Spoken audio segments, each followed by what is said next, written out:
ำบายดีพี่น้องโปโปกับตัวยงอย่างไรเนาะมานี่วันนี้ก็เป็นงานบุญบังไฟบ้านโคกใหญ่เฮาเนาะเมืองอุทุมพรแขกจังหวัดนครเนาะวันนี้ก็เป็นมือข้าเกียมพี่น้องเลยหรือว่ามือที่เบิ่งสีเทียนเนาะก็แบบบ้านเฮาก็ได้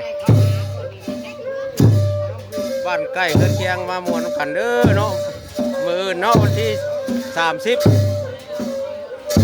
ออกไม่4 ค่ำเดือน6ลาวเฮาเนาะ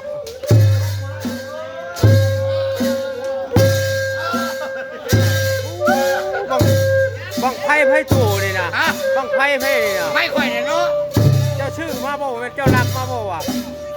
มีคนเนี่ยข่อยเอามาจูดไอ้ตู้6 โลเนี่ย6 โล6 โลเจ้าสิสิงบอกกับบังไพ่ข่อยสิงบังไพ่นี่นะนี่ว่างนี่ว่างนี่ว่างนี่ว่างของผู้ชาวนี่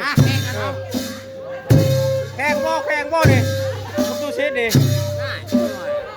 ผู้ชาวก็งามพี่น้องเว้ยงามบ่งามเด้สาวมาแต่ไทยเนาะอันนี้นะสาวมาแต่ไทยนี่นะสาวไทยชื่อยังล่ะชื่อยังฮะชื่อยังไม่ใกล้กล้องนะกล้องมันอาย